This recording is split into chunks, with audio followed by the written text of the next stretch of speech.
Hi everybody. നമ്മളിപ്പോൾ discuss ചെയ്യുന്നത് project മാനേജ്മെൻറ്റിൽ faces of capital ബജറ്റിങ്ങുമായിട്ട് ബന്ധപ്പെട്ടുള്ള ചില കാര്യങ്ങളാണ്. അതിൽ തന്നെ വരുന്ന മാർക്കറ്റ് ആൻഡ് ഡിമാൻഡ് അനാലിസിൽ എന്തൊക്കെ കാര്യങ്ങളാണ് നമ്മൾ ചെയ്യുന്നത്, എന്തൊക്കെയാണ് നമ്മൾ ഈ ഒരു ക്ലാസ്സിൽ നമ്മൾ ഡിസ്കസ് ചെയ്യുമ്പോൾ. In a capital projecting or in a capital project budgeting, we will go through different phases. The capital budgeting process is done through different phases like planning, analysis, selection, financing, implementation and review. And in that 6 phases, the second phase gave you the detailed aspect of various analysis of the proposed project, that is market and demand analysis, technical analysis, financial analysis, economic, and finally the ecological analysis of the project is done in the second phase of the capital budgeting.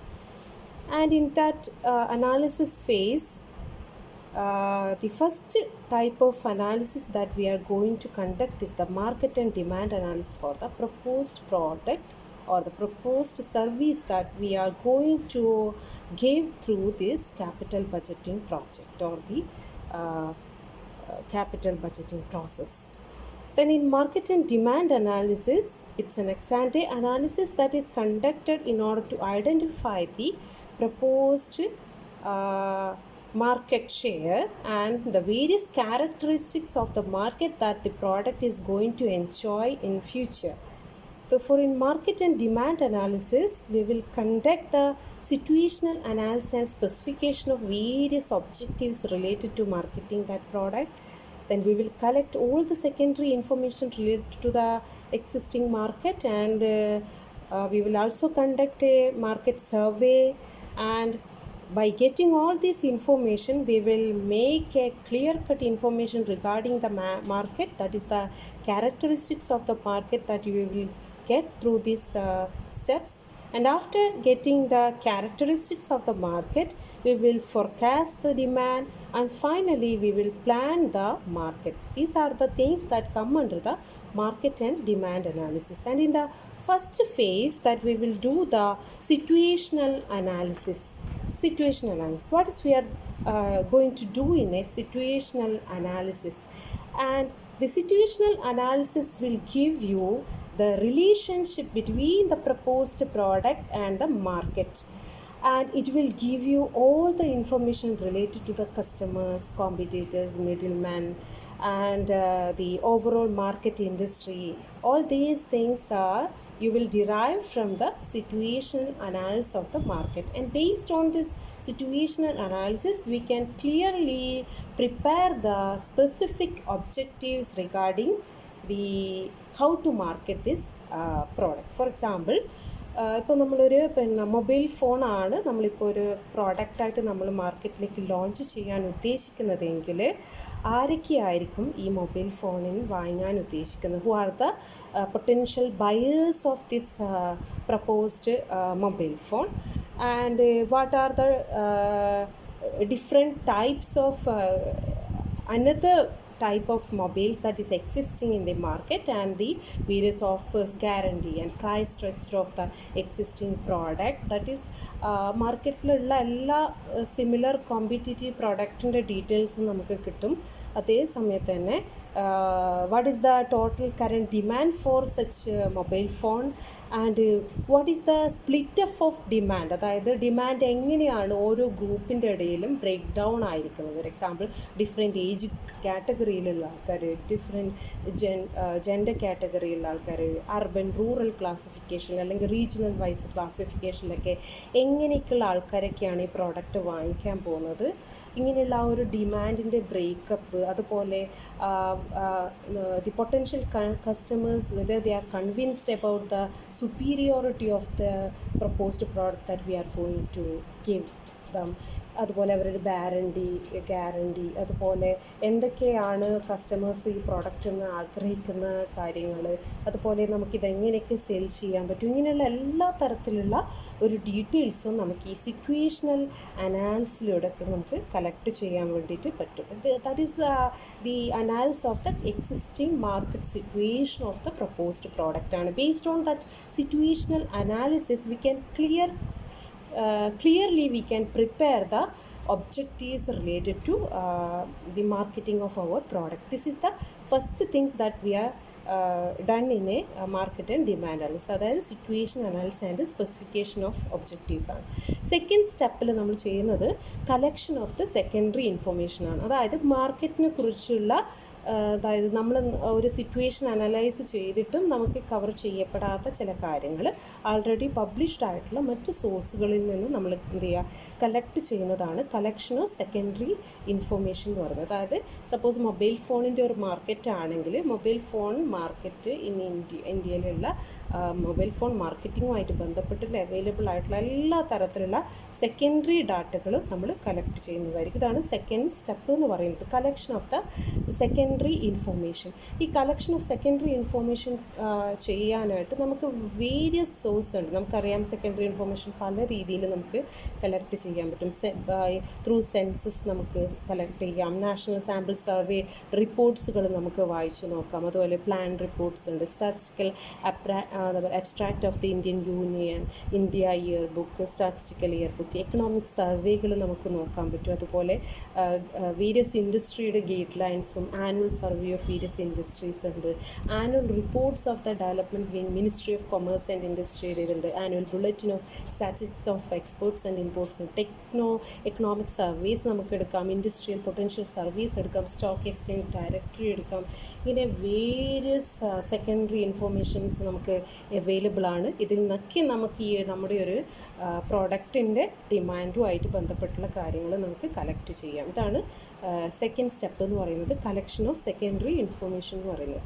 അപ്പോൾ നമ്മളിതിൽ collect ചെയ്യുമ്പോൾ പ്രധാനമായിട്ട് ശ്രദ്ധിക്കേണ്ട ചില കാര്യങ്ങൾ എന്ന് പറയുന്നത്, secondary information ആയതുകൊണ്ട് തന്നെ അതിൻ്റെ ജെന്യൂനിറ്റി, അതുപോലെ അതാരാണ് എപ്പോഴും കണ്ടക്ട് ചെയ്തു എന്നുള്ള കാര്യങ്ങളൊക്കെ നമ്മൾ ഒന്ന് ചെക്ക് ചെയ്യുന്നത് എപ്പോഴും നല്ലതായിരിക്കും. അതായത് തന്നതുപോലെ നമ്മൾ അക്സെപ്റ്റ് ചെയ്യുന്നതിന് പകരം നമ്മളതൊന്നൊരു വാല്യുവേറ്റ് ചെയ്തിട്ട് നമ്മൾ എടുക്കുന്നതായിരിക്കും കുറേ കൂടെ നല്ലത് എന്നർത്ഥം. അപ്പോൾ evaluation of the secondary information is also very important ആണ്. അതായത് who gathered this information and what was their objective for conducting such study, അത് നമ്മൾ നോക്കണം. അവരുടെ ഉദ്ദേശം നമ്മുടെ ഉദ്ദേശവും ചിലപ്പോൾ വ്യത്യസ്തമായിരിക്കും. അപ്പോൾ അവർ എന്ത് ഉദ്ദേശത്തോടു കൂടിയാണ് ആ ഡാറ്റ അവതരിപ്പിച്ചിരിക്കുന്നത് എന്നുള്ളത് നമ്മളൊന്ന് ഇവാലുവേറ്റ് ചെയ്തിട്ട് നമ്മളത് നമുക്ക് വേണ്ടി തരത്തിൽ നമ്മൾ അത് സ്വീകരിക്കേണ്ടത്. അതുപോലെ തന്നെ when was the information gathered, when it was published, അത് എപ്പോഴും പബ്ലിഷ് ചെയ്തു, എന്താ പറയുക, അതെങ്ങനെയൊക്കെയാണ് ഇൻഫർമേഷൻ അതിൻ്റെ ഗ്യാദർ ചെയ്തത്, how representatives was the sampling,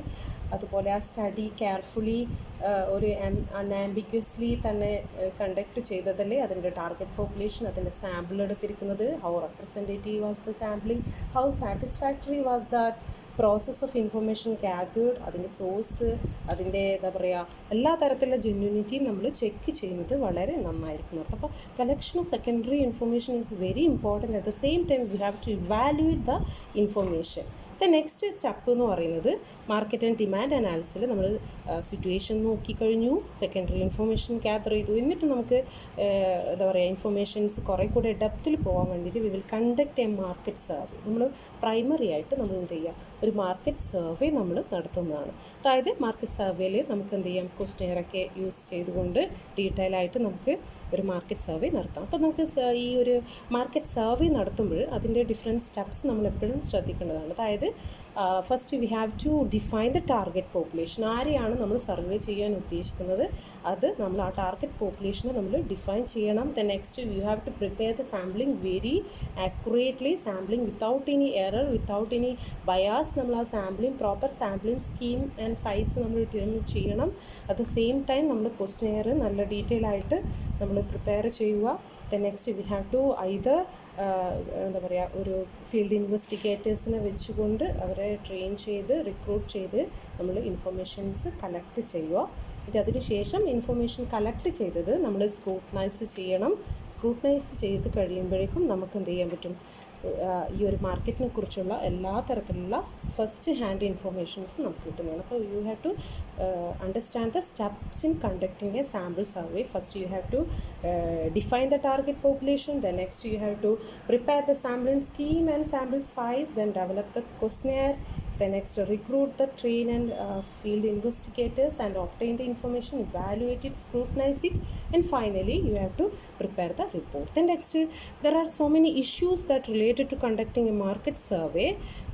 For example, നമ്മളിപ്പോൾ ഒരു ഓൾ ഇന്ത്യ ലെവൽ സർവേയാണ് നടത്തുന്നതെങ്കിൽ we know that our country is very heterogeneous. നമുക്ക് വ്യത്യസ്ത ഭാഷകളാണ്, വ്യത്യസ്ത റീജിയനാണ്, പലയിടത്തും പല പ്രൈസിങ് സ്ട്രക്ചറാണ് ഫോളോ ചെയ്യുന്നത്. അപ്പോൾ നമ്മൾ ആ ഹെട്രോജിനിറ്റി ഓഫ് ദ കൺട്രി നമ്മളെപ്പോഴും ശ്രദ്ധിക്കണം.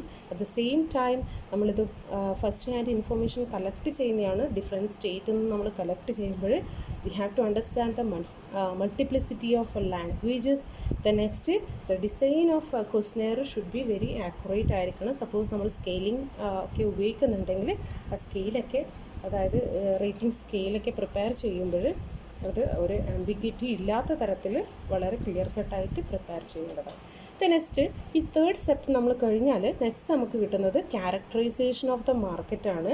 മാർക്കറ്റിനെ കുറിച്ചുള്ള ഒരു ഡീറ്റെയിൽ ആയിട്ടുള്ള ഒരു ആസ്പെക്റ്റ് നമുക്കിതിൽ കിട്ടുന്നതായിരിക്കും. അതായത് in characterization of the market, we will get the effective demand in the past and present of the proposed product. അതായത് ഇപ്പോൾ നമ്മൾ മൊബൈൽ ഫോണാണെങ്കിൽ മൊബൈൽ ഫോൺ ഇന്ത്യയിൽ ലോഞ്ച് ചെയ്ത കാലം മുതലുള്ളത് വരെ നമുക്ക് അത്രയും ഡീറ്റെയിൽ ആയിട്ട് പോകുന്നുണ്ടെങ്കിൽ അങ്ങനെയൊക്കെ പോവാം.